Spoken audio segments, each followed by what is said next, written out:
Everyone here, we're tonight, as you know, live, Tropical Nomad on Instagram Live, YouTube Live, and Facebook Live. And as you know, the first Monday of every month we devote to our collaboration with Health Hub Bali. Tonight we have two wonderful guests, Ron and Sharmelle, which we'll introduce in a moment. But tonight's episode is beyond biohacking.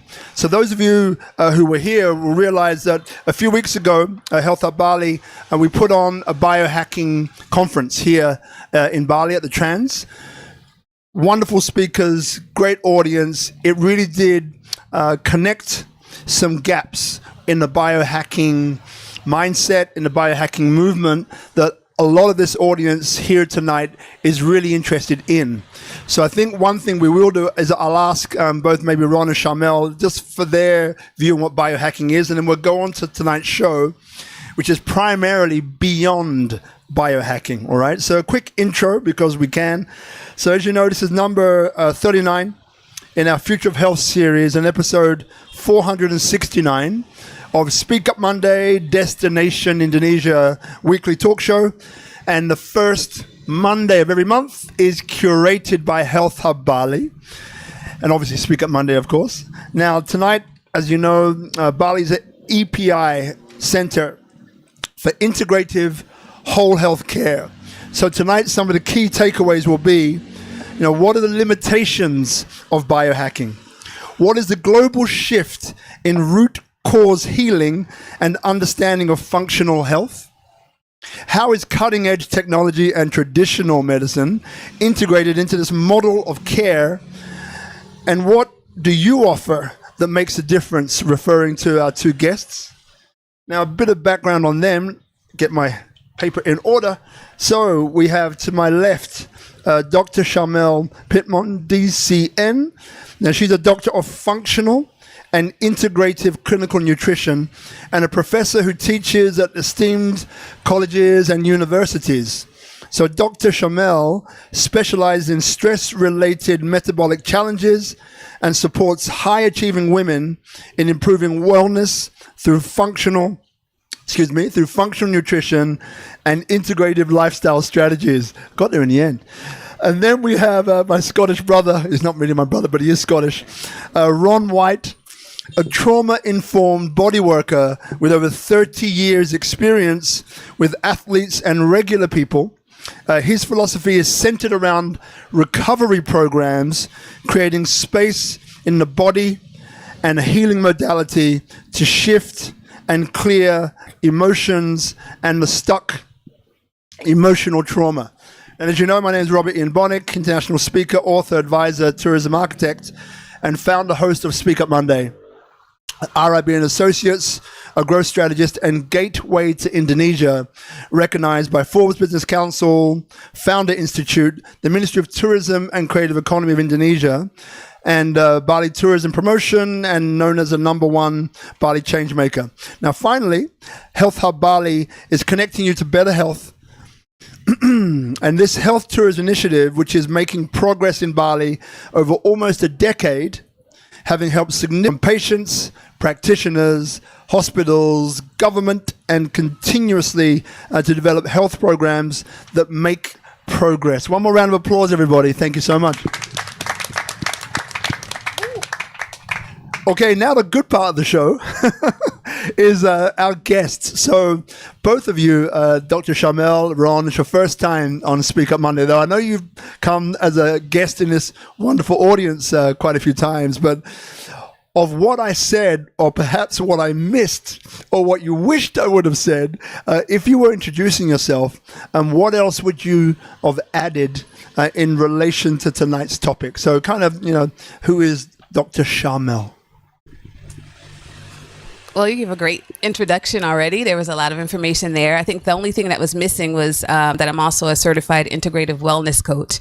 And that's important because it ties in the integrative aspect of the biohacking or going beyond biohacking, which we'll discuss tonight. And it also incorporates some of the traditional disciplines and practices that we will also discuss tonight, and that's going to be incorporated in institutions like Health Hub Bali. So I think that's about the only thing aspect looks at the root cause, essentially. That's the easiest way to say it. We look at the root cause of what is causing the symptoms that you have.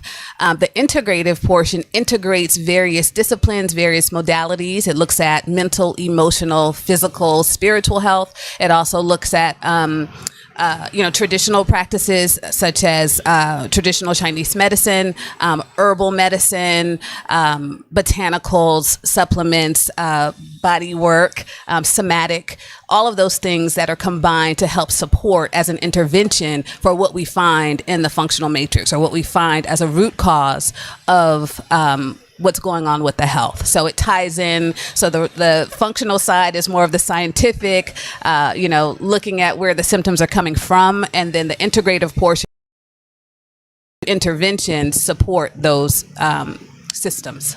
Beautifully said. Wonderful. So, Ron, you have the benefit of hearing the question first. So, I introduced you, and look, I met you recently, and I think you're a very accomplished person, such as Dr. Sharmelle. So what would you say in the context of tonight's conversation, in the intro, that maybe I missed, or maybe we missed, or something that you'd like to add in? Thank you, Rob.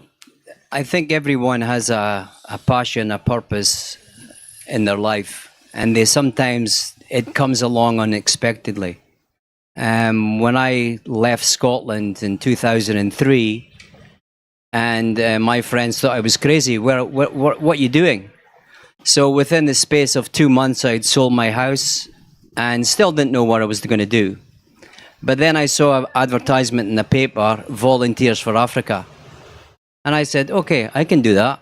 So I'm going to go to Africa and teach physical education, but just not in any standard country, but just in Malawi, where I was working in a village with no electricity and running water, which were 33% of the population was HIV positive. But what I saw there was a close-knit community that not a lot of people died. And they had the support from family. And then when I came back to the UK in 2004-5, the first thing I did, I got on the plane, and then I go on a bus to Scotland, and I heard this, "Mom, I want this for my Christmas. I want this." And I went, fuck. Okay, sorry, I can't swear. Well, it's too late. You already did. But you guys never heard that, right? It's okay, it's fine. So I saw all these children playing with nothing, toys, bricks, whatever. And then I heard these children asking for this for their Christmas, and I went, I don't want to stay here. And so I went home and I said, right, I don't know where I'm going to go next, but I went to Dubai and I was there for 6 months, and then I came to Indonesia. And then I started working. I've always been in the fitness industry, and I started picking up a lot of injuries, because as we get older, we pick up injuries.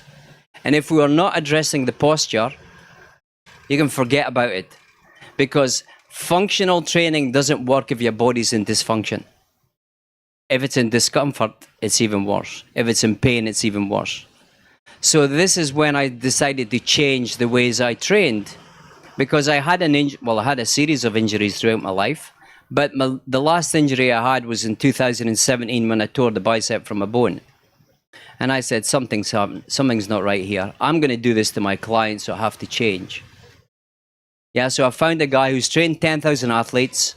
Some of them went all the way throughout their careers without an injury. I'm buying into that. So here I am still in this journey, but I went in more on not only the physical, because the physical is the driver of your vehicle. The emotion is the passenger. And we physically train and we emotionally eat. And where we have blockages in our body, that's where the issues are in the tissues. So when you start to eat food, that's where the food will manifest and stay. Ron, now I can listen to Ron for a long time, as I can listen to both of you. So remember, if you're watching this at home, have something ready to write things down, because inspiration is often caught, not taught. Caught, not taught. So that's why it's good to have this phone at your disposal, yeah? So Dr. Can I call you Dr. Sharmelle? Is that okay? Okay, great. So for you, because he kind of skipped ahead to my next question, I find it really interesting to know a little bit about the background of people, because quite often when you know someone's background, you know why they do what they do. And it becomes a lot more credible and understandable and believable, right? So Ron has given us a bit of a background kind of on what, in a way, kind of brought him into what he does and is still doing, right? So with you, if I would ask you, you know, Dr. Sharmelle, like, what were the indicators or the markers along the road, you know, that were kind of steering you in this direction, that when you look back, you kind of say, that was one, that was one, that was one. What would one or two of those be? So this is a second career for me. So I started off in information technology. So I worked over 20 years in the information technology field. I lost my parents to chronic conditions. So I say all three because my mother, father, and stepfather passed away from chronic conditions. I too was basically genetically predisposed to experience some of those things. So around the same age that my mother was diagnosed with her condition, I started to have some of those symptoms as well. And then I started to change my diet and lifestyle just in general. I didn't have a whole lot of knowledge, but just kind of changing my diet, changing my lifestyle. And that in turn, you know, mitigated my symptoms. And till this day, knock on wood, I still don't have, you know, that diagnosis. And this is over a decade later. But that fueled the passion. And so I started with the integrative wellness coaching because I just wanted to kind of get into something that had to do with wellness. But I was still in IT. I was in that IT world. And then prior to the pandemic, I just kind of got burnt out with the IT world. And, you know, I just wanted to do something different, something to add on to my integrative wellness coaching certification. And I was just doing some research, and I thought I was going to add another certificate or add, you know, another coaching certification. So that's where I researched at first. And just through a little digging, you know, I got into the nutrition side, and I was like, okay, yeah, because this is mostly what I did, the nutrition and the lifestyle change. And then after researching further, you know, I came across the DCN, which is a doctor of clinical nutrition. And I was like, oh, you can become a doctor in this?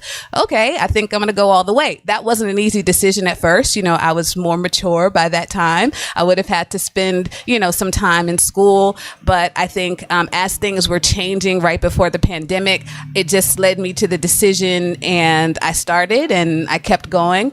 And, you know, I ended up having to get another master's degree because I didn't have the background as like a dietitian or a nutritionist. So I had to get a master's degree in clinical nutrition and integrative health, and then continued on and got the doctor of clinical nutrition with a functional and integrative specialty. So that's how it started for me. That fueled my journey along the way, you know, and unfortunately and fortunately, it was a little disheartening to go through school, but also enlightening to go through school, because I basically learned everything that I could have used to save my parents, learned what their root causes were actually coming from, learning the environmental factors that contributed, the lifestyle factors that contributed. And, you know, so it was great to learn that, but it was also a little disheartening because it was like, man, if I had known this before, then maybe possibly I could have saved them. So what I typically say now is I couldn't save my parents, but maybe I can save someone else's parents one day. What an amazing story. Yeah, but round of applause to both Ron and Dr. Sharmelle. You know, so the interesting part about this is that, you know, quite often when you come to something like this, it's one way. It's you listening. It's not how this works. The reason why I asked the question is because, and I don't know who, but I know you're out there, right? That you may well be at that crossroads yourself or someone in your family, like your mom or your dad or your brother or your sister, where you're showing up in a way to study of how to help them or how to help yourself. And again, so just hearing, you know, these two different but connected stories kind of reminds you of how life puts things in your road that gives you opportunities to kind of reach towards where you're going, right? Interesting, really interesting. So look, I know you want to know about biohacking and beyond biohacking, so we'll skip to that. So the first thing, so we don't lose people, is to get both of your succinct responses to what is biohacking to you first. And we'll start with you, Ron. So biohacking to me is the posture. If your posture isn't correct, which 99% of the population, the posture isn't right.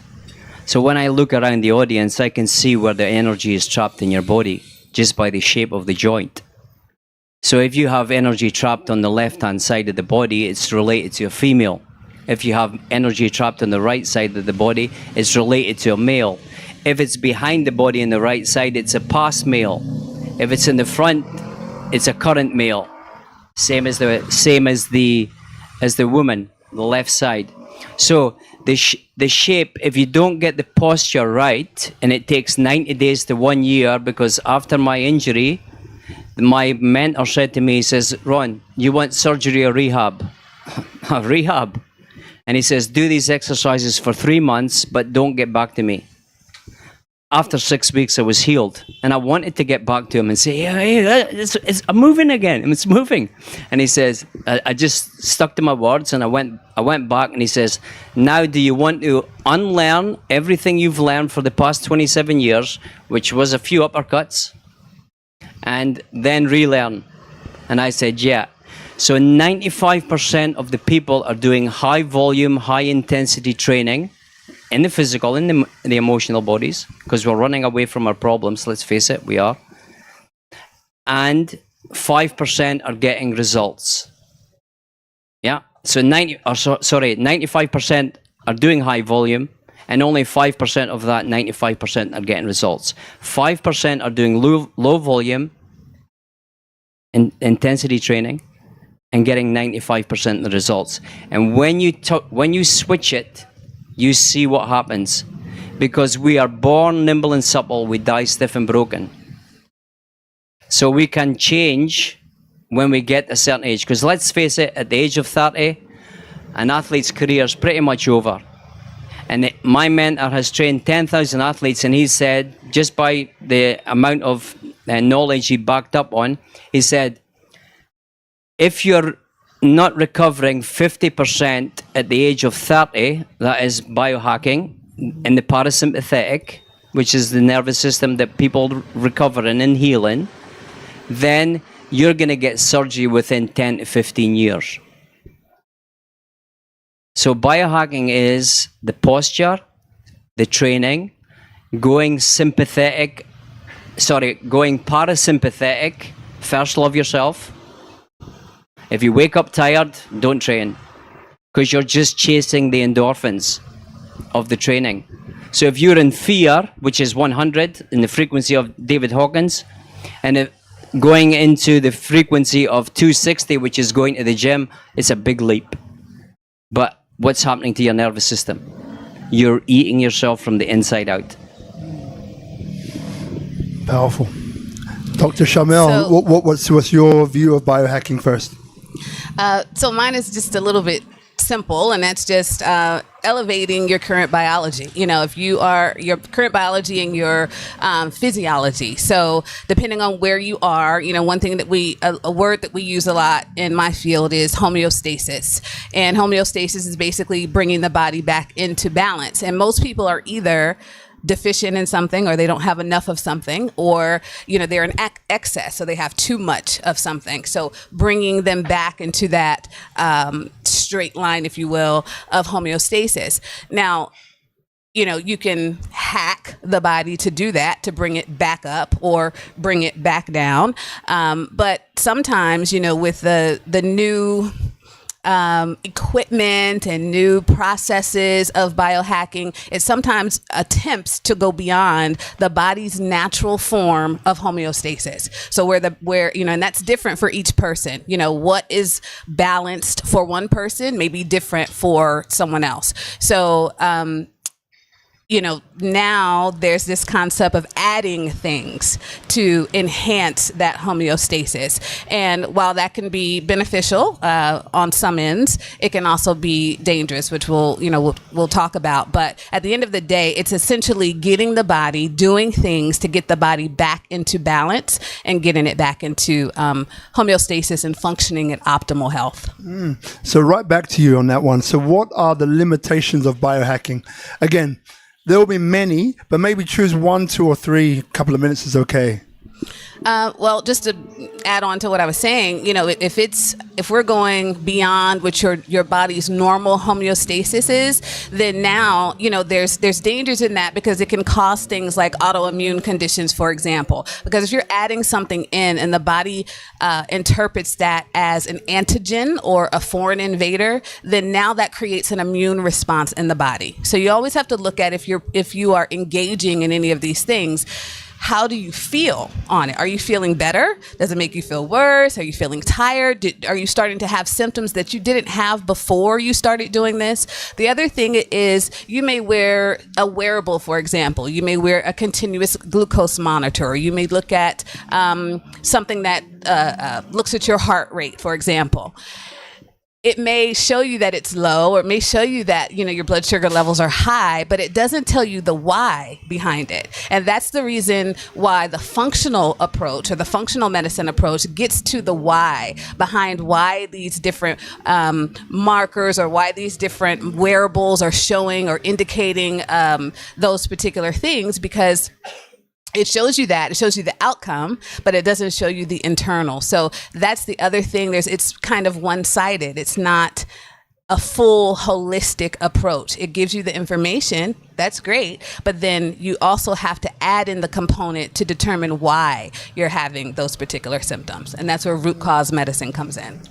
Because again, I think most people, just quick hands up, who here uses a wearable? Just raise your hand. Wearable technology. Yeah? Make sure everyone's paying attention. Who here does not or has not used a wearable technology? Raise your hands. Yeah, so it's a few, right? And just so we're very clear, everyone has a sense of what biohacking is. Is there anyone here who's not getting it? It's okay, yeah? But just raise your hand. Okay, well, if there's something that you don't understand, just raise your hand and let us know. So, Ron, for you, and maybe just choose one or two. When we talk about, what are the limitations of biohacking, what would you say? So, just cutting on the topic of trackables or wearables. So, you're putting EMF in your body. Is that good? Yeah. Short term, maybe, but long term, no. So there's a company based out of Israel called Zone 7. And I try to bring Zone 7 in Indonesia because Zone 7 is functioning in a lot of professional sports. So i.e., it caught my eye because they were at Liverpool. And a few seasons ago, Liverpool went 56 games and they had about 4 injuries. So I'm saying, that's something's happening here. What's happening? So I found out they were using the Zone 7. Now, 80% of the injuries in sport are behind the body. Why is it behind the body? Because of the posture, because of the anterior shift through the posture. So that's why we're getting injured more. But the Zone 7 can track and trace the athlete, and it can predict an injury within 2 weeks. So these physios get on top of that. They say, okay, you're going to have an ankle problem because your ankle's like when you're going full pelt, your ankle is not functioning properly. It's not going through the right ranges. So the physios start working on this, and this was great. But the next season, they were back up to 12 injuries. And this was a regular occurrence through all the sports teams in the NBA and the AFL and all the sports teams they were in contact with. So I contacted the sports science guy. I says, hey, Rich, what's going on here? He says, it's a one-season wonder. And he says, well, I mean, our product works. Our product works. And I goes, well, Liverpool went from 3 injuries and they're back up to 12. They were 12 the previous season, so they're back up. So what's happening? And he says, I don't know. And I says, I can tell you what's happening. You've got 8 physios at Liverpool. You've got 8 strength coaches. They'll be made redundant. So they're sabotaging that product. And they're sabotaging your product. So you've got to go not to the people who are installing. You've got to go right to the top. Because replacing a player is going to be more expensive in the long term. So you're going to save them hundreds of millions if you go right to the top. But you've got people protecting their space. And that's the difference between wearing a wearable. It has advantages, it has disadvantages. So people use it because they use it as a tracking. But remember the word tracking. What's it tracking you? The blood is restricted. It's been proven that when you wear a wearable for a long period of time, that the blood congeals together. And when you look at a blood analysis after someone's wearing this traceable, then you can see the red blood cells are the healing cells. Yeah. And then you need the oxygen. And that's why people, when there is tension in the body, in the joints, that's why they get fatigued, because the energy is blocked. Learning something? I am. Second question or takeaway. So what is the global shift in root cause healing and understanding of functional health? So what is the global shift in root cause healing and understanding of functional health? Part of this we dealt with already, but please continue. Yeah.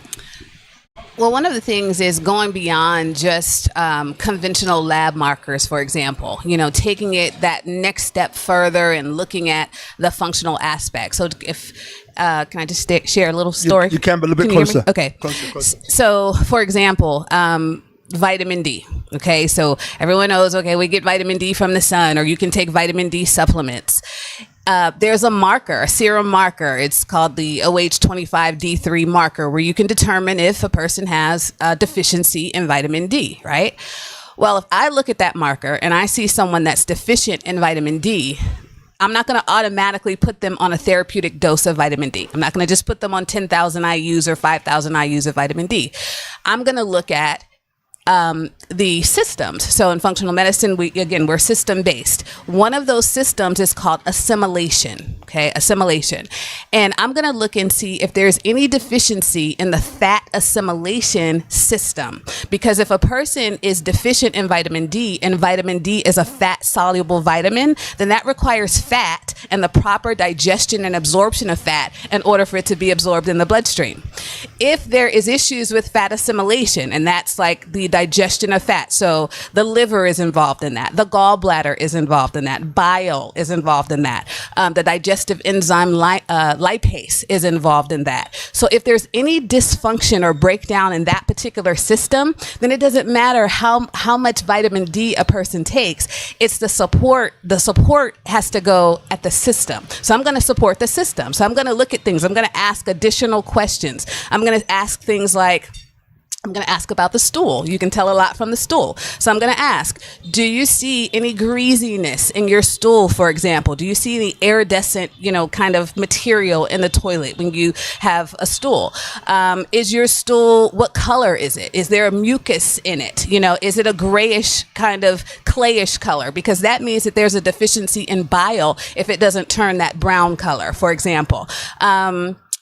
These are just some of the questions. And then I'll look at maybe some other markers like steatocrit. These are things that indicate that there's a fat assimilation issue. So the support goes there. So I may do something like bile salts, for example, to help to stimulate the bile. I may look at a digestive enzyme, support, a supplement there. Because once you mitigate or once you support the system that's causing the deficiency, then that in turn should mitigate the symptoms. So that's what the difference is. We go beyond, a little bit beyond what the normal, you have this on your marker, or, oh, this is borderline. That's across the globe right now. But I think that the shift that's happening is we're going beyond that. Again, it's the why. Why are you deficient in this particular thing? Why is that marker reading that? Why is that wearable reading that particular thing? And then in functional medicine, we look at the systems that could possibly be supported and interventions there so that in turn will mitigate the symptoms. What I'm getting here from this, because again, every week I'm here, right? Pretty much, and I learn something every week, right? So when I go home, my head is full. I'm full. Like when I go home, I don't know who I am. It's like, who are you? I'm the guy I interviewed, and the lady, I don't know who I am. But again, like inspiration is caught, not taught necessarily. So what I'm hearing in what you're both saying is that, a lot of people, they go for the specific thing. So maybe, and I'm not dissing wearables, by the way, but maybe we're led to believe, well, that thing, that level of whatever it is out.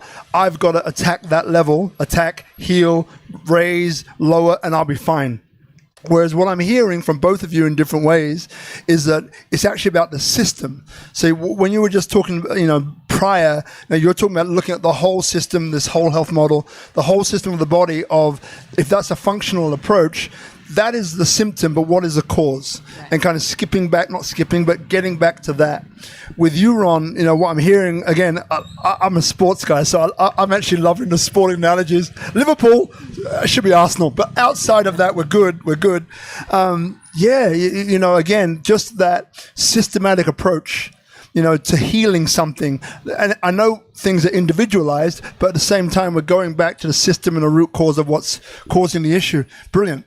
Okay, so Ron, same question to you. What is the global shift in root cause healing and understanding of functional health to you or for you? So what we can all agree with in the past 5 years is we've been sitting more.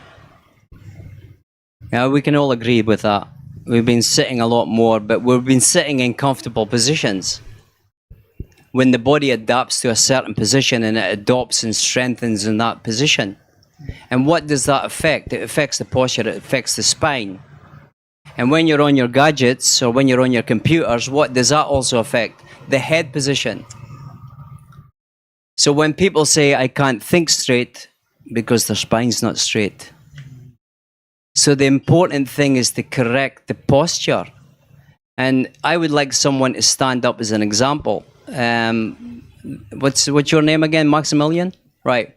Okay, I just want you to demonstrate you just standing up. Yeah, as you would normally do. I know that I have issues with my Yeah. So, everyone's like... Just sit down again. Yeah. Right. I want you to stand up. People observe. So what's he doing? He's leaning slightly forward, right? He's standing on one side. He's getting up more on one side. So what I want you to do is suck your stomach in, squeeze your butt, and stand up. And what's the difference? You went straight up. Was it more? Yeah, more straight, because you've engaged your pelvis. You've engaged that postural shift, because the pelvis is strengthened and the quads have strengthened. It's pulled the pelvis through, and that's why the injuries are behind the body. Because now the transfer is behind the body. Now, if you're leaning at one particular side, the transfer, the pounds of pressure, every 1 degree you're at one side, you're putting 4 degrees of pressure through your body. So if you've got tension in the hip, there's and it's 1 degree shift, you've got 4 pounds of extra pressure. That's why your hip gets sore. And if it's more, it's magnified. So you've got the 5 steps to surgery. Dysfunction, which everyone's in. Discomfort. The discomfort is a little bit of niggly, it doesn't go away. And then you've got pain. So pain is the messenger. And if you shoot it, you'll get injured. And if, in worst case scenarios, you'll get surgery. So the psychological impact of an injury is far greater than the injury itself. Oh no, all my gains. Then you start arguing with your partner and, why don't you just go to the gym? I can't go to the gym because I'm injured. So recognize the signs and the symptoms and then go back to the cause of the problem. Discomfort, back to dysfunction. Pain, back to discomfort. And if you want to take 17 months to get back to dysfunction in a sort of good way without having any pain in my body at all, when I was walking about with pain, thinking I was doing the right thing and like I'm getting stronger, but every day you were just walking with a compromised posture. Amazing. So look, we've got 2 more takeaways, but I'm interested to know if there's any questions, right? So for those of you, why you think you might be in 3 places, one might be, if I ask that, I'm going to look maybe a little bit silly, right? We've been there before. If you're in that place, ask the question. If you're kind of worried about being on camera because there's a second camera here that swivels, right? And it will kind of put you on camera when you ask a question. You can wait to the end where there's no camera if you want to do that. Or the third place might be you have a question, but maybe you don't want to hog the mic. Ask your question. Either one of those two, the middle one, we'll give it to you this time. Any questions at any time from this point on, raise your hand. Think about it. Other people also have that question too. We're going to take this mic here because it's a mobile mic, and I'm going to do this. Oh, look at that. See, I just teased you. Sorry, mate. We have a fourth mic. I didn't know there was a fourth mic. No one told me that. Hello. Okay. Okay, so my question is a little loaded, emotionally loaded, I would say, because I experience every time when I'm talking to someone about health, there's a lot of emotional load, actually to the point that it explodes and relationships get abandoned, whatever, right? So, I had this with my mother, I had this with my girlfriend, very hard to influence. So my question is, how do you get someone to look at the root cause if they are very convinced that they can solve something with their intuition, with their own feelings, with whatever, how the stars look right now, right? If Jupiter is making a twist or whatever. No, I'm just kidding.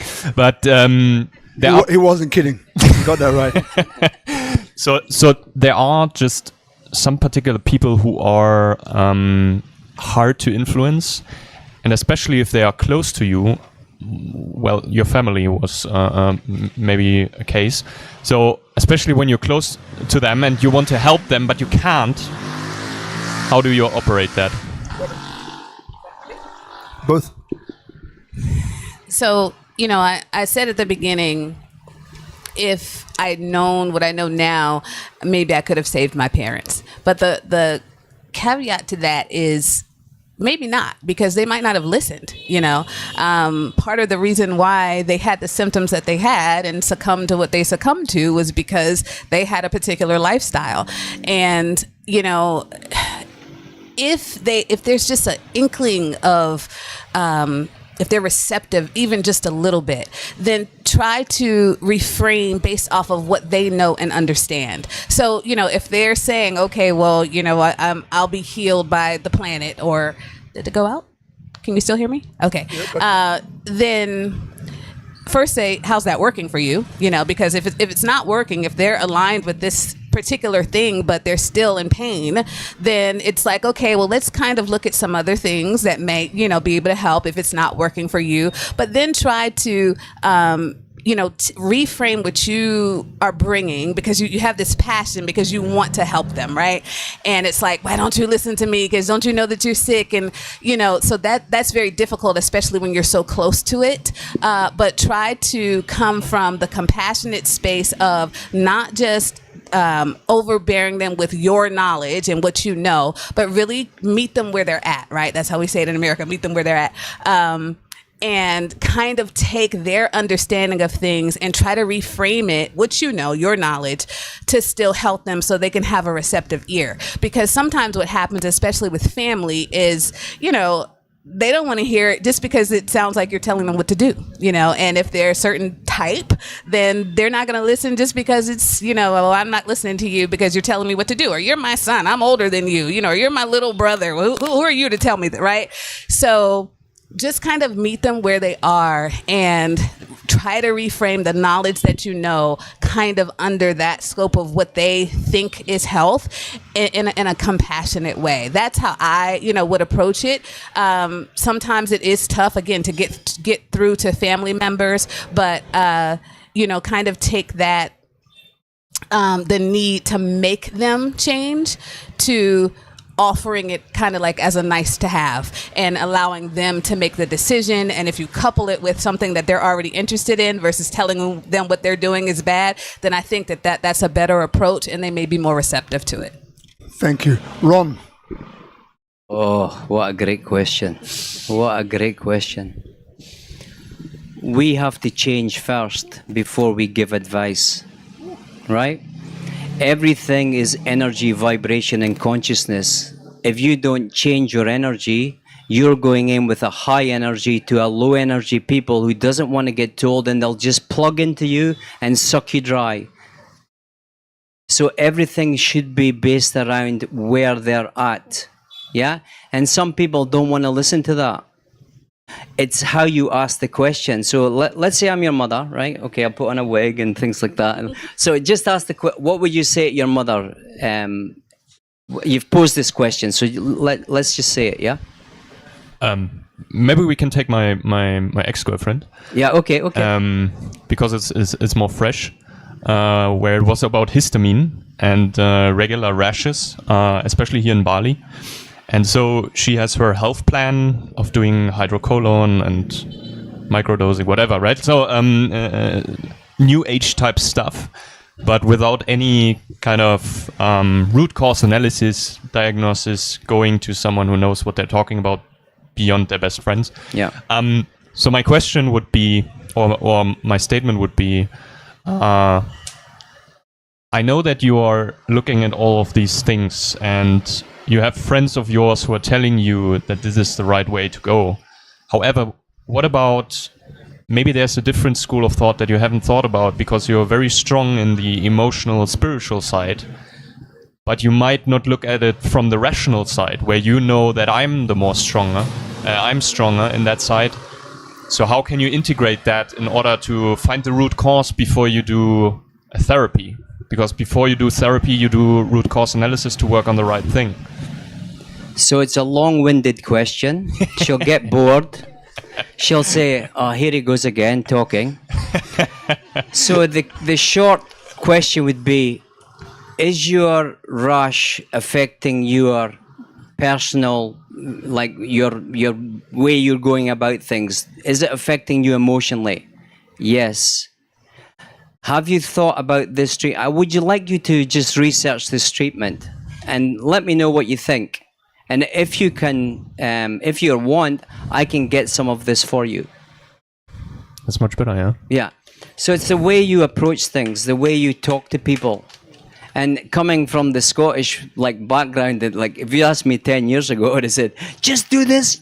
You're not listening to me. So it's just about the energy, the vibration, and consciousness. Yeah. So that's why you have to change your energy to go into an energy, or it'll just be a game of tennis, back and forth, and then it'll be someone just leaves the relationship.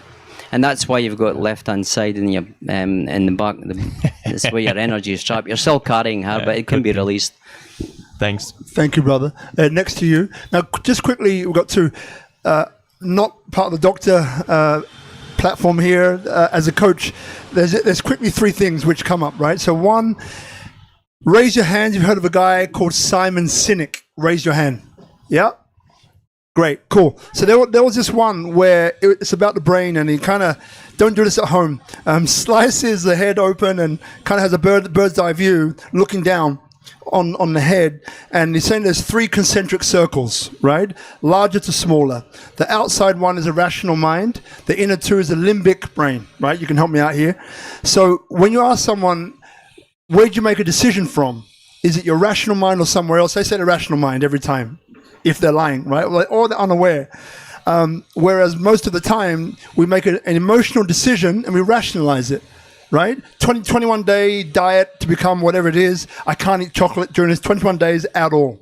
I get to day 15, I've worked really hard, I'm seeing results, I'm feeling good, I want chocolate. What do I say? I'm going to have chocolate because I've worked so hard. I deserve this chocolate, right? Boom, done.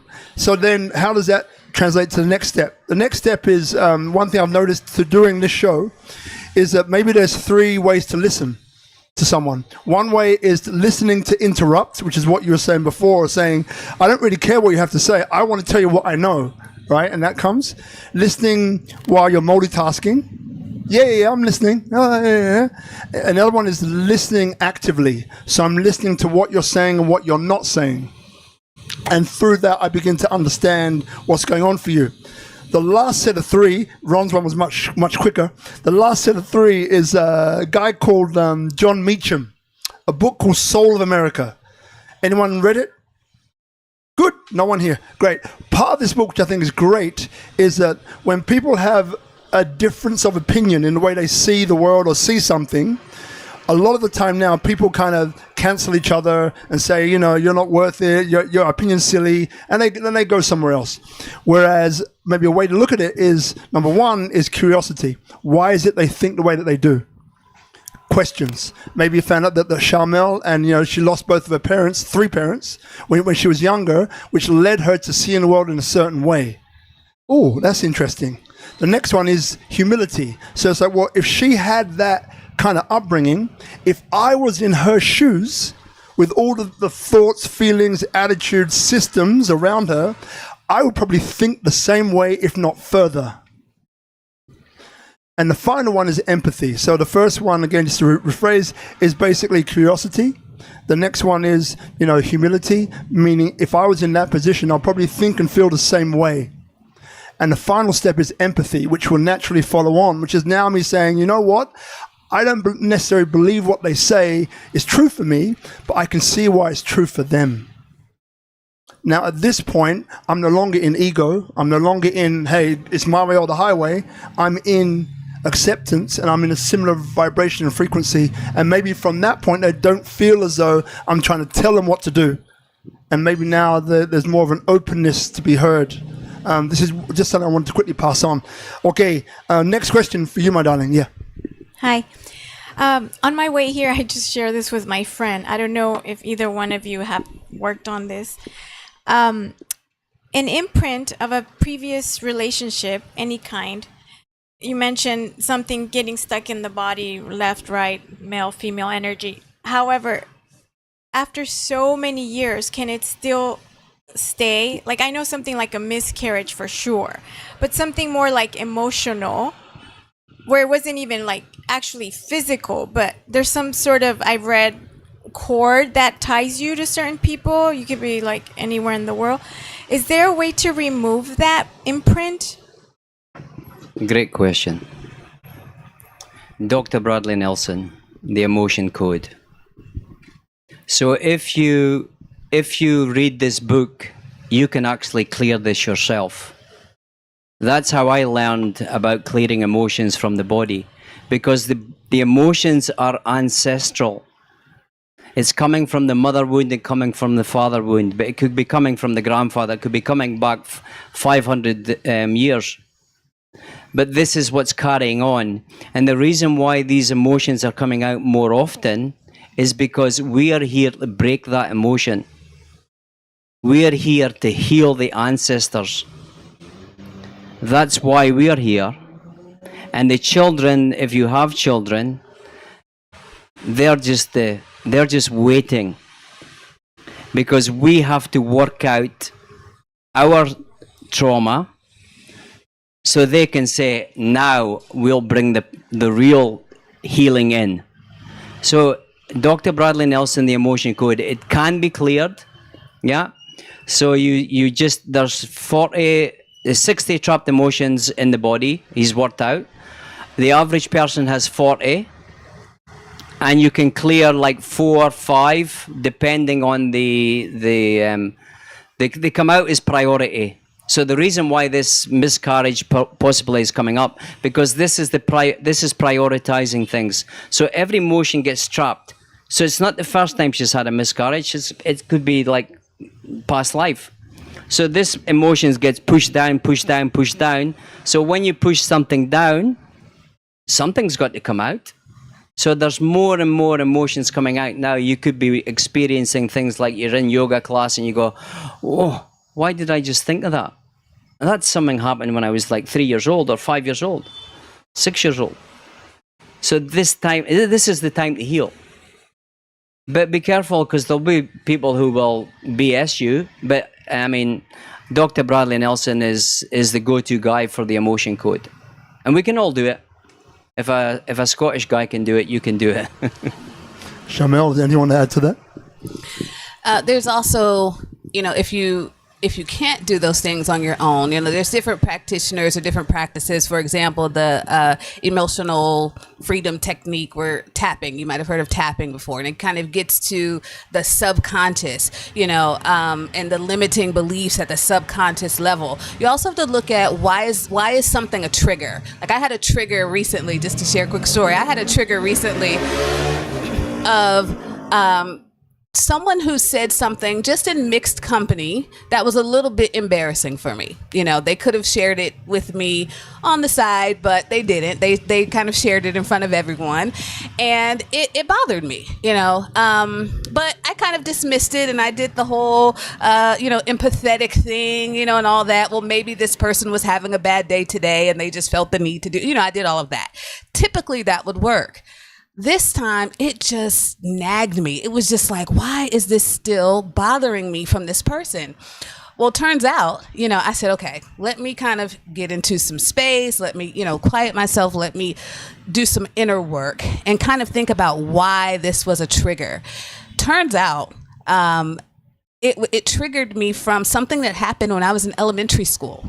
And this particular person had similar likenesses to the issue that I had in elementary school, not even realizing that was something that still bothered me. But I had to kind of examine within myself, why is this triggering me so much? Why is it bothering me so much? So I know, because I'm an integrative practitioner, I know how to do that inner work, but I had to basically go back to that moment, to that little girl, in that classroom in elementary school, and rewrite the narrative to her. You know, tell her, like, this is not true. This is who you're becoming. I love you. Give you a hug. Like, literally saying that and rewriting the narrative. And that may sound woo-woo to some people, but what that does, it gets back to the root. It gets back to the suppressed subconscious of something that may be triggering, but at the conscious level, but it's still suppressed in the subconscious level. So sometimes we have to do that inner work as well.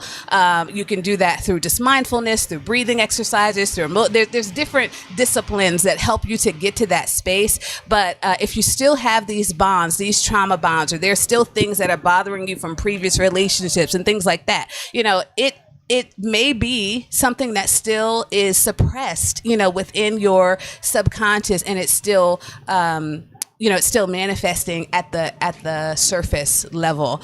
One more thing really quickly. I work with stress-induced, metabolic dysfunction. And so the system that we look at the most is the HPA axis, the hypothalamic pituitary adrenal axis. And, there's a stress questionnaire, and, out of 10, how much is the stress? And sometimes people will be honest and say, listen, 10 out of 10. My job is stressful, my family's stressful, health is stressful, everything's stressful. Some people will say, oh, I'm good. 2 out of 10, I don't have much stress. I'm pretty cool, calm, cool, and collected. But they'll say that and they'll put that marker there. But then all of the other stress indicators, it will just scream that there's something going on physiologically in their hypothalamic pituitary adrenal system. So some of that also is just awareness for yourself, and also understanding why you are suppressing those things, why you feel the need to have this persona or have this representative that you show up, in the world as, where inside you may be holding on to all of this trauma. So a lot of it is trauma-based. When we talk about stress-induced things, there's a deeper connection to the trauma. So we have to get to the trauma, and that's where the mental, emotional, physical aspect to help to bring some of that to the surface so that we can release it. Thank you. Thank you. So a follow-up to that, and it's a general question. Could that become actually physical? I know cancer, that's what it is. However, physical in the sense of, like you mentioned, you go to a doctor, you get your panel. Oh, your iron looks good. You're deficient in vitamin D or whatever. So could it become physical in the sense that you're lacking iron because it's become physical? Yes, it can manifest in the physical, yes, because the IFM matrix, we talk about the systems, but in the center of that matrix is mental, emotional, spiritual. So that means that there could also be some things mentally, emotionally, and spiritual that are the root that's causing some of these downstream effects physically. So absolutely. Thank you. Wonderful question. Pass it over here. Thank you. So just while we get the next question, so just those maybe just coming online. So tonight, Health Hub Bali is about beyond biohacking. That's what tonight's topic is. Now, there's been 39 episodes of Health Hub Bali. Health Hub Bali is pioneering, it's an integrative model of health which integrates medical tourism, health tourism and wellness tourism. Okay, so like a West versus or meets East model. So other episodes have been very, very medical from, you know, the chairman of Bali Medical Tourism Association, Dr. Patra, Indonesian doctors, foreign doctors. Now, if you want to watch some of those episodes, which are probably more medically based, then I recommend that you hop onto YouTube, go, everything's Robert Ian Bonnick, Speak Up Monday, and you'll find we've curated a health hub playlist there, which has got all of these past 39 or 38 episodes, which delve into all these different areas of this integrative whole health model, which again incorporates medical tourism, wellness tourism, and health tourism. Over to your question. I have very practical question. Yep. Dr. Sharmelle, right, mentioned blood work, and I truly believe that that's foundation of any biohacking progress, because you need to monitor and intervene if necessary. And I recently wanted to do blood work, and I couldn't find any reliable laboratory in Bali, and I have to go to Vietnam. And it was twice cheaper than in Bali, and like I couldn't find, for example, mercury test in Bali at all, or like combination of like different hormones, like not just testosterone but also sex hormone binding globulin, albumin, and so on and so on. So is there any progress in that area? Maybe I just misinformed and there are already some good clinics, or maybe they will be built soon. Do you have any information related to that? And I think it's like foundation of Bali as a health hub, so it's like needed to be done in the future. I think that that's one of the goals for Tracy with Health Hub Bali. You know, the testing and things that I do right now are still in America, so I still have access to those functional tests in America. But that's part of the reason why this initiative for Health Hub Bali is to bring some of these things globally to, you know, so that it's one collective that where we can do the functional testing, where we can have, you know, health centers and hospitals and things like that to bring all of these functional and integrative methodologies all into one space. But that's something that's very much needed, you know, because they don't have access here as much to some of the functional testing, or people are leaving to go to places like Singapore and some other areas to get the testing. So that's what, you know, Tracy that's the goal right now, to have some of those things, work with the doctors, work with the testing companies to bring that solution into Health Hub Bali. You know, just also to build upon what Sharmelle was saying, Dr. Sharmelle, let's get used to calling you. See what I mean? Doctor, get it right, Robbie. We're there with it. So about 5 weeks ago, roughly, maybe the one before, 2 episodes ago, there you go, Padma, we had Alex Connect from Padma. Padma is probably one of the top medical concierges in Bali. So Padma basically kind of have got their own testing, but also connect you. I think it's 350,000, so not a lot, per month from memory. And part of what they do is that they connect all of Bali together in that particular way when it comes to testing and a whole bunch of other things. So my first answer to you, building upon what Dr. Sharmelle was saying, which is that Health Hub Bali is creating and pioneering and bringing these things together. But right now, probably one of the best in the market is Padma. And they're able to basically locate and connect you to the best testing facilities in Bali and Indonesia, because they're Indonesia-wide. Thanks. So, yeah. I will check. All good. Ron? Can I say something now? Yeah. Okay, so Behind you. are you familiar with Dr. David Hawkins? Yeah, the one in the back there, yeah? So he wrote, well, let's take it back. Hands up if you've heard of med beds. Yeah, med beds, right? So medical beds where it can cure anything, right? So this is off-planet technology. Okay, so whether we believe it or not, it's different, right? But we are the med beds. We just need to change the junk DNA in our body. It's not junk DNA. We just need to join the telomeres together. So Dr. David Hawkins wrote in The Path to Enlightenment that you can get all the unconditional love and support from a spouse or from a colleague with a vibrational frequency, not junk DNA. We just need to Dr. David Hawkins wrote in The Path to Enlightenment that you can get all the unconditional love and support from a spouse or from a colleague that you get from a cat and a dog. Connected to unconditional love. You won't heal. Curing alcohol addiction. So he tested that when people are in 540, there's no disease exists in the body. Now 540 is joy and happiness. So if someone comes to take your joy and happiness away, you have every right to say something to tell them not to take it away from you. So the key is consciousness. The key is raising the energy, vibration, and consciousness. And 540 is the magic number. 540 will affect 10 million people. Your consciousness will affect 10 million people. You will heal 10 million people. So it's all in the path of enlightenment. And the vibrational frequency of this book, just to throw it in, is 850. So it's really truthful.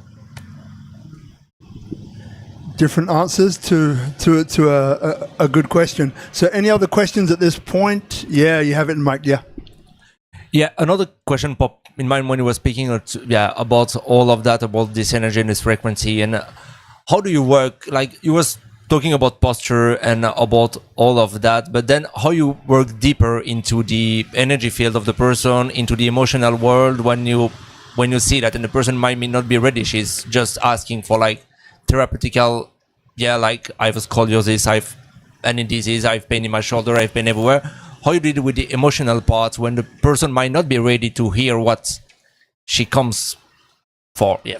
So it's all about the question you ask, and you get the answer from the response. So if someone says, if I say to someone, so why are you here? Why are you in front of me? Oh, because I was referred to you. Okay.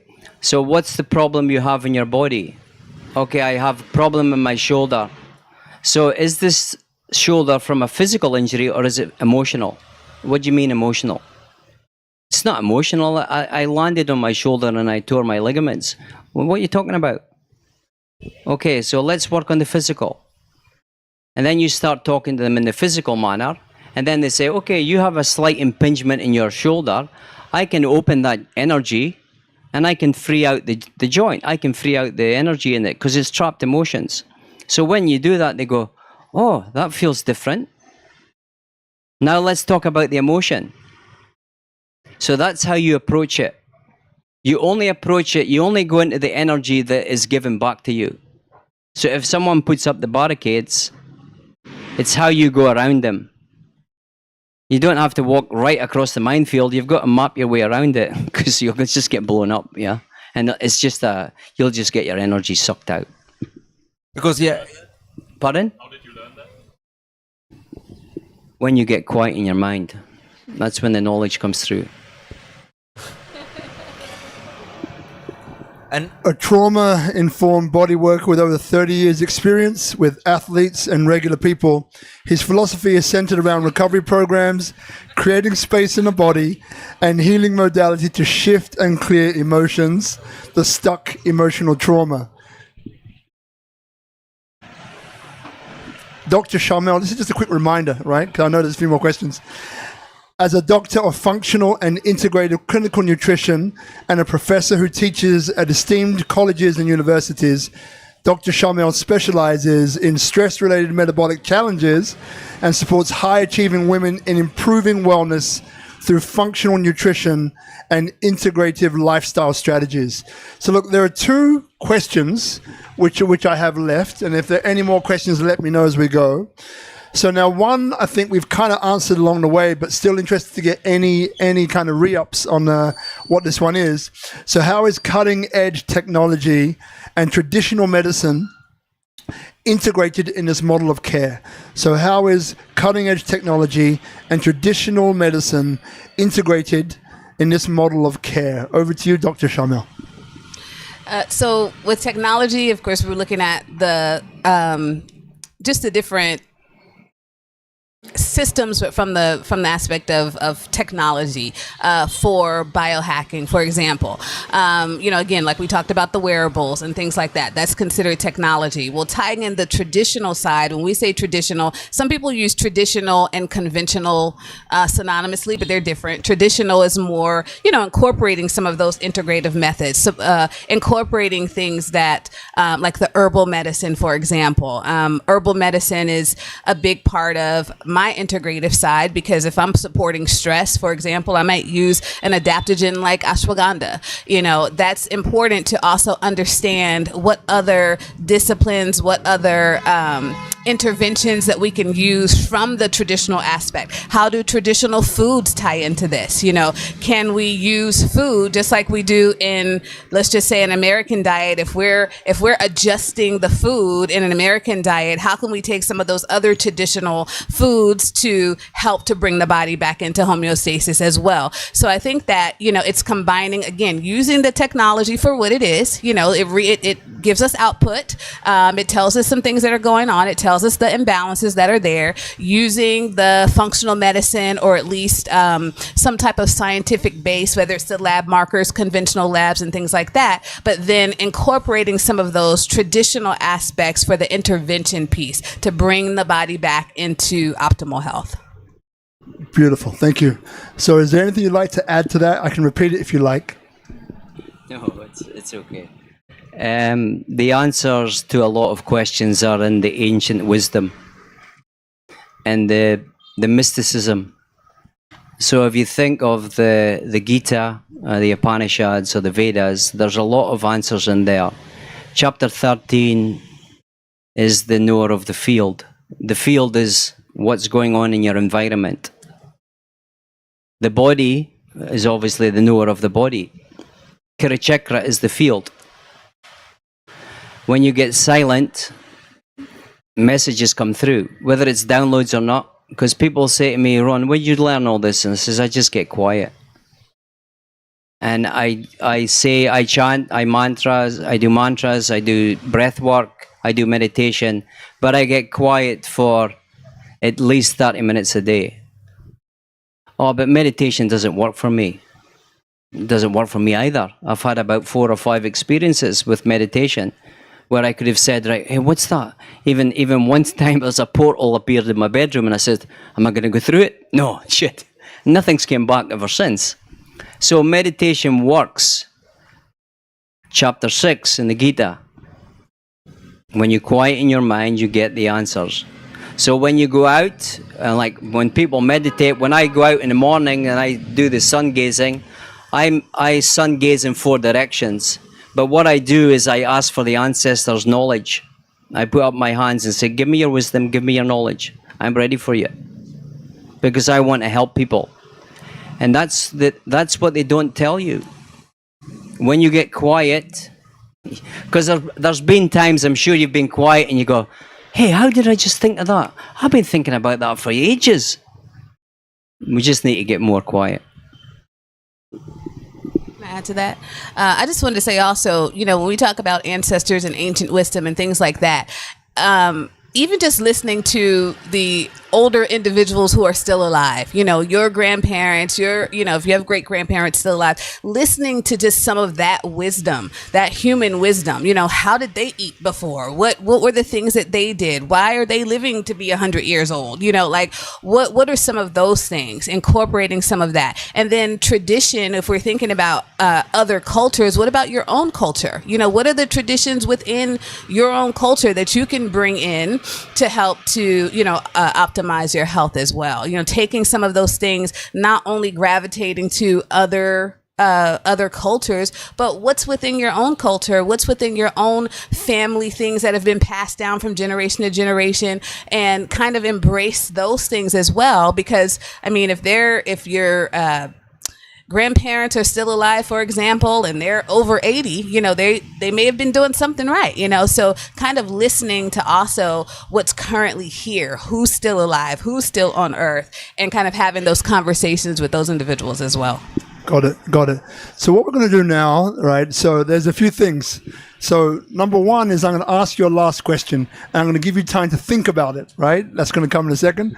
Then when we do close the show, as I mentioned before, all of us here, no one escapes.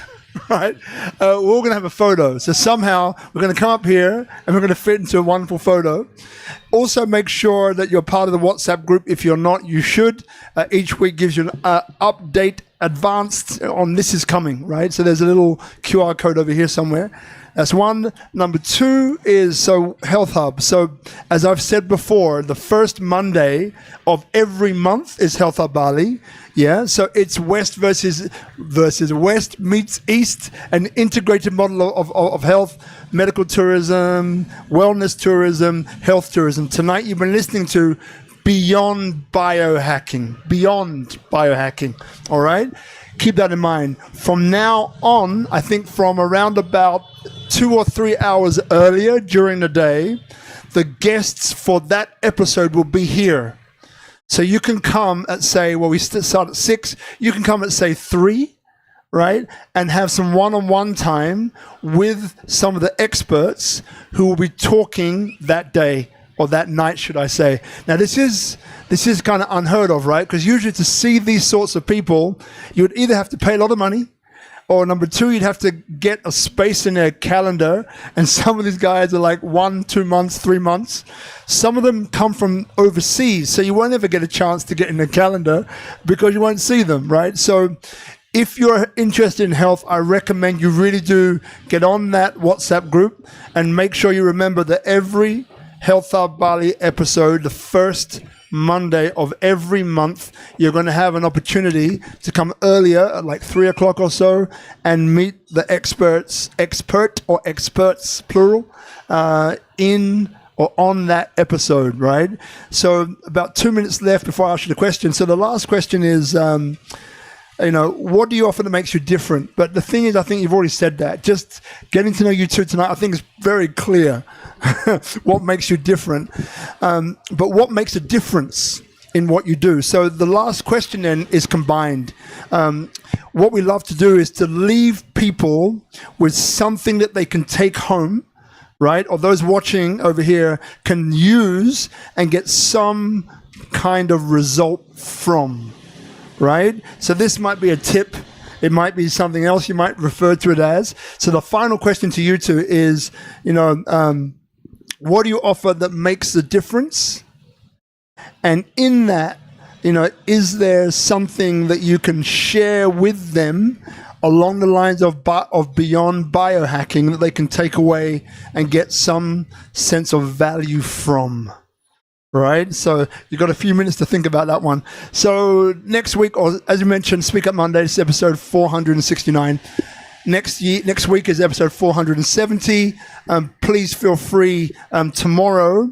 For those of you maybe my vintage, there's a special interview that's online only with a DJ called Paul Oakenfold. Maybe some of you remember him, an absolute legend in this whole music arena. That will be at 5 p.m. Bali time online. Tune in Robert Ian Bonnick on Instagram, Speak Up Monday on, which one? Speak Up Monday on Facebook.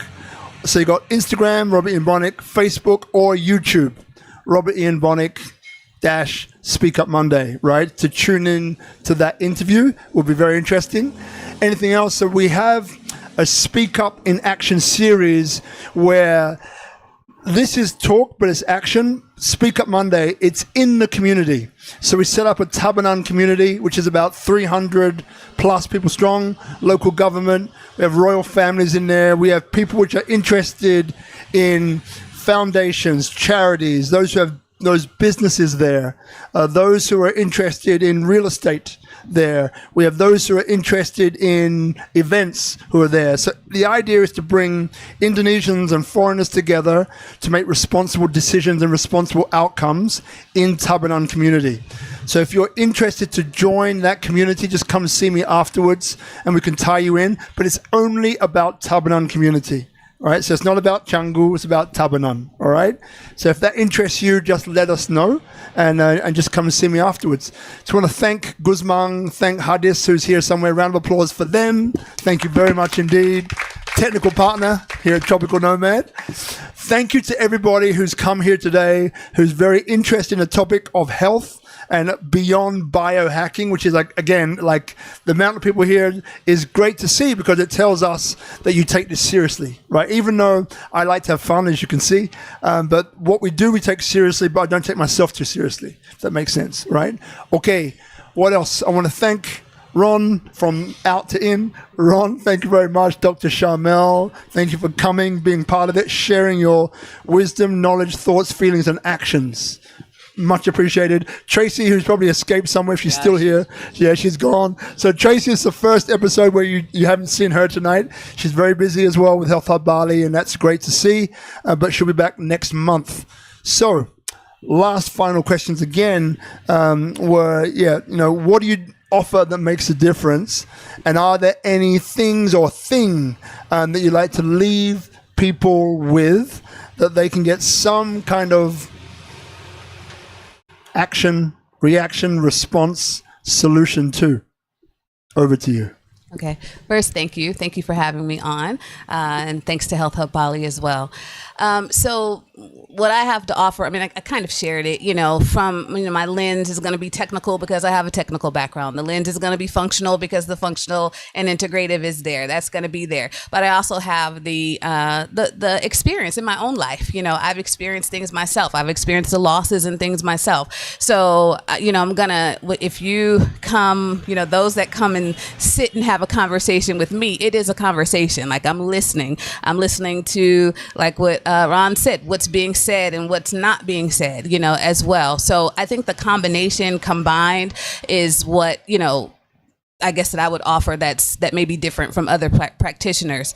The takeaway I would say is listen to your body. With all of the biohacking and all of the things that I can offer and all of the interventions, everyone's body is different, and just be in tune with your own body. There's something that we do as a nutrition practitioner. It's called a nutrition focused physical exam. And basically what we look at is the different portions of your body, and there I can look at certain parts of your body and it will indicate if there's nutrient deficiencies before it ever shows up on a blood test. So for example, if you were to feel the back of your arm, and if you feel anything that kind of feels like goosebumps, but you're not cold, that feeling could be derived from a vitamin A deficiency, because that's the beginning stages of keratinization, what we call keratinization.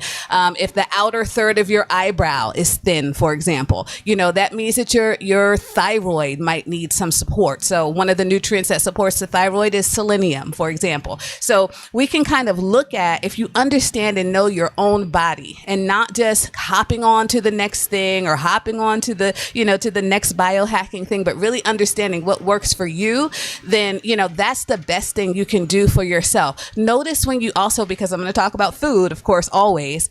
Yes, Ron has talked about what we call structural integrity. If things are, you've had an injury and things like that. But sometimes pain, if someone comes to me and they say, oh, I'm in pain, then I'm going to look at structural integrity, but I'm also going to look at, is there any systemic inflammation going on in the body? Because sometimes what'll happen, or oftentimes what'll happen, is inflammation will be translocated to the weakest part of your body. So if you've had an injury before, an old injury, I had a pinched nerve, for example, and sometimes that flares up, but not because of the pinched nerve. It's because there's something brewing in the body systemically when it comes to inflammation. So also pay attention. Do you have a change in your body? Are you feeling, your temperature change? Are your excretion processes changing? Your urine, your bowels. Are those things changing? Do you notice a rash? Are you feeling some kind of way? Are you feeling a little more run down? Do you feel fatigue? These are all things that can indicate brewing inflammation. If you eat a particular food and you notice that you feel a certain way after eating a particular food, you may have an unaddressed or unknown food allergy or food sensitivity to that particular food and not even know it. One way that you can test that is if you eat a particular food and you take your heart rate and your heart rate goes up, then that indicates that there may be an inflammatory response that's happening because you have a hypersensitivity to that particular food, okay?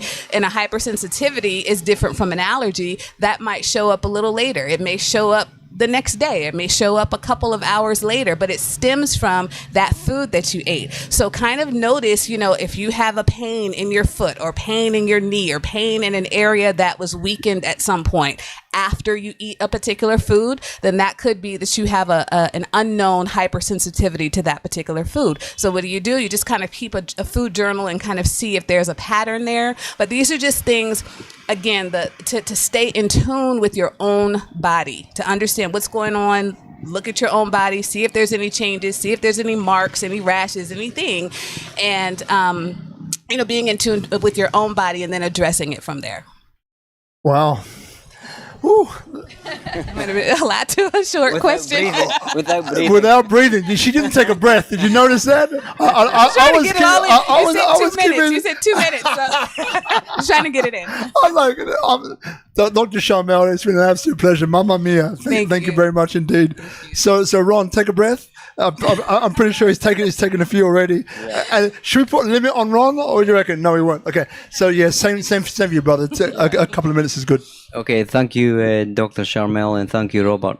It's been a pleasure, and I hope you've enjoyed this evening as much as I did, because it takes a lot of courage to come up here and speak your truth. And if I was to say anything, if someone does trigger you, you speak your truth, because then it becomes an emotional wound, not only in the physical but the emotional body.